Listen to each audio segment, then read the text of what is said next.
نحمده ونصلي على رسوله الكريم اما بعد فاعوذ باللہ من الشیطان الرجیم بسم اللہ الرحمن الرحیم۔ حضرت ابو بکر صدیق رضی اللہ تعالیٰ عنہ کا ایک کاہن کے کہنے سے قے کرنا۔ حضرت ابو بکر صدیق رضی اللہ تعالیٰ عنہ کا ایک غلام تھا جو غلے کے طور پر اپنی آمدنی میں سے حضرت ابو بکر صدیق رضی اللہ تعالیٰ عنہ کی خدمت میں پیش کیا کرتا تھا۔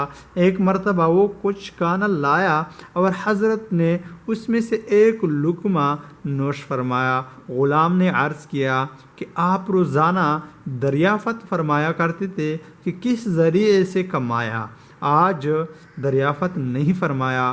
آپ نے فرمایا کہ بھوک کی شدت کی وجہ سے دریافت کرنے کی نوبت نہیں آئی۔ اب بتاؤ۔ عرض کیا کہ میں زمانہ جاہلیت میں ایک قوم پر گزرا اور ان پر منتر پڑا۔ انہوں نے مجھ سے وعدہ کر رکھا تھا، آج میرا گزر ادھر کو ہوا تو ان کے یہاں شادی ہو رہی تھی، انہوں نے یہ مجھے دیا تھا۔ حضرت ابو بکر رضی اللہ تعالیٰ عنہ نے فرمایا کہ تو مجھے ہلاک ہی کر دیتا۔ اس کے بعد حلق میں ہاتھ ڈال کر قے کرنے کی کوشش کی، مگر ایک لقمہ وہ بھی بھوک کی شدت کی حالت میں کھایا گیا نہ نکلا۔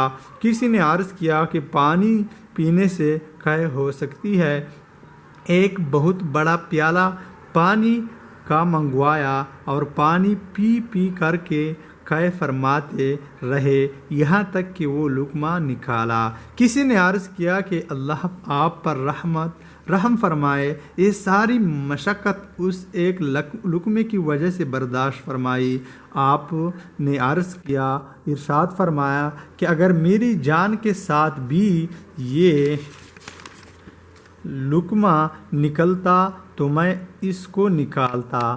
میں نے حضور صلی اللہ علیہ وسلم سے سنا ہے کہ جو بدن مال حرام سے پرورش پائے آگ اس کے لیے بہتر ہے۔ مجھے یہ ڈر ہوا کہ میرے بدن کا کوئی حصہ اس لقمے سے پرورش نہ پا جائے۔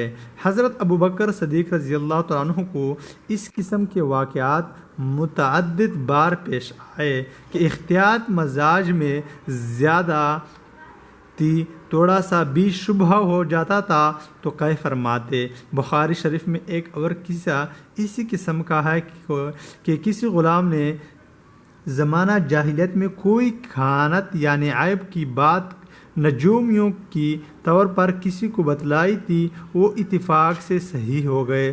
ان لوگوں نے اس غلام کو کچھ دیا جس کو انہوں نے اپنی مقررہ